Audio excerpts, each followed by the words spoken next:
podcast Décris-moi un musée, épisode 5, Rahan et l'homme de Tautavel. Alors ce mois-ci, nous sommes en janvier 2023. Je vous propose de décrire cette œuvre parce que c'est une image issue d'une bande dessinée et que dans quelques jours va ouvrir le célèbre festival de la bande dessinée à Angoulême.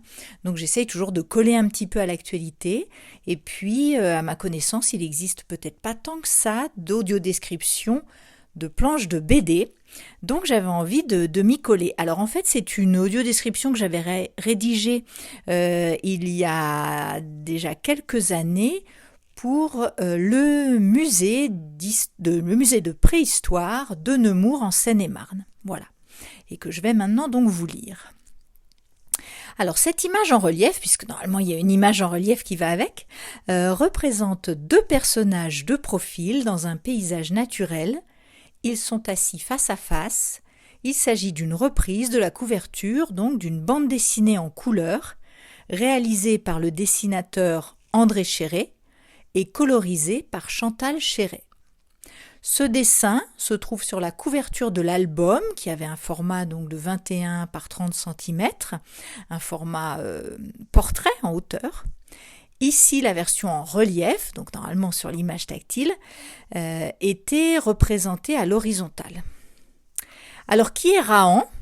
Rahan, c'est donc un personnage de BD né de l'imagination d'André Chéret, dessinateur, et de Roger et Jean-François Lescurieux, scénaristes.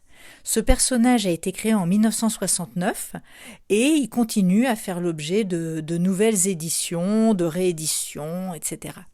Il a également été le héros de différents dessins animés et l'image présentée ici est issue d'un numéro paru en 1997 intitulé « Rahan et l'homme de Tautavel » aux éditions Soleil. Les aventures de Rahan se déroulent pendant la préhistoire, au pied du mont Bleu, après que le volcan ait enseveli sa tribu. Rahan se retrouve seul face à son destin.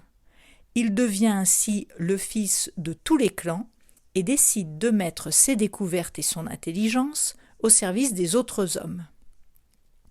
Donc la question que l'on va se poser évidemment, c'est est-ce que c'était un gros poilu qui poussait des cris ? Alors on va déjà décrire l'image. Commençons par le haut de l'image.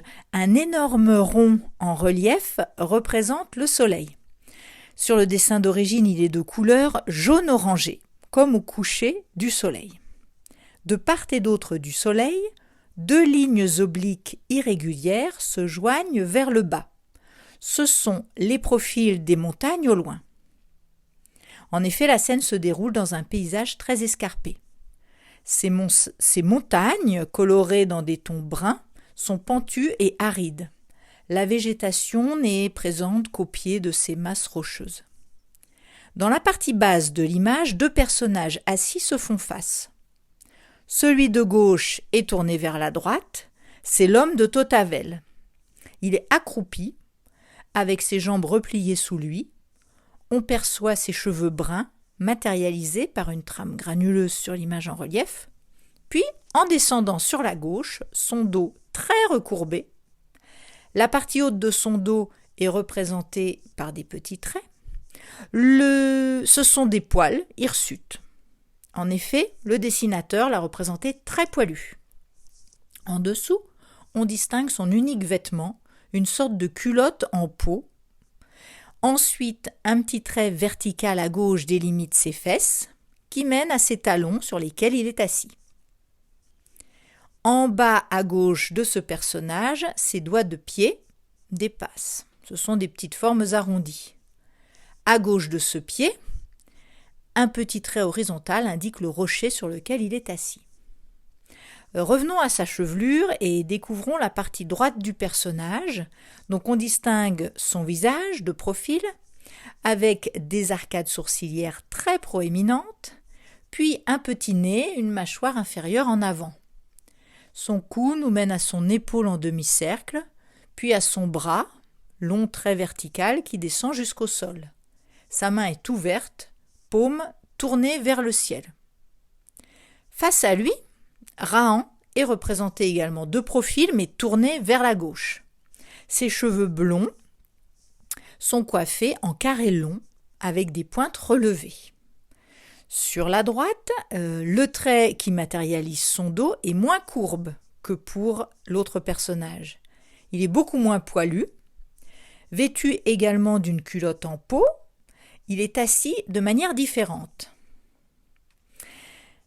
En effet, sa main est posée au sol, puis vous trouvez un petit trait vertical qui représente sa cuisse gauche. Il est plutôt assis en tailleur. Cependant, sa jambe droite n'est pas posée au sol, mais repliée. Il est assis sur le même rocher que l'homme de Tautavel. Revenons à son visage. Sous ses cheveux, à gauche, le profil de son visage possède des traits plus fins, avec la présence d'un menton. Sous son cou, une forme en V indique son bras plié, terminé par sa main droite dont la paume est orientée vers le haut.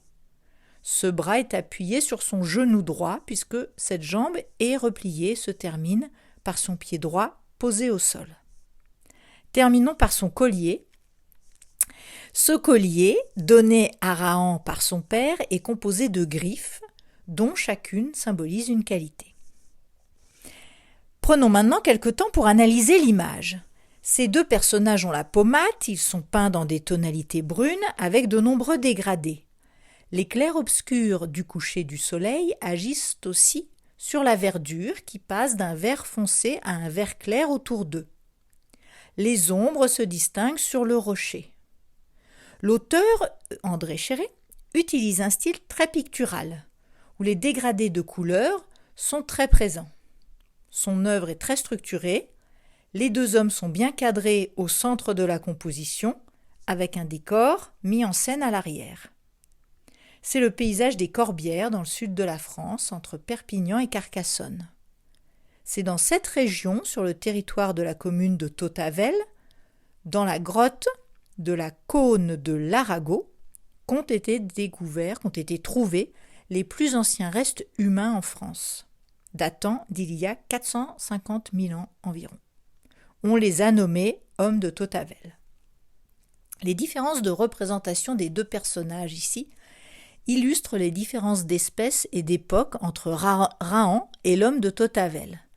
Rahan est un Homo sapiens. Il ne pouvait donc pas être le contemporain de l'homme de Tautavel, puisque les premiers sapiens, eux, ne sont connus en France que depuis 40 000 ans.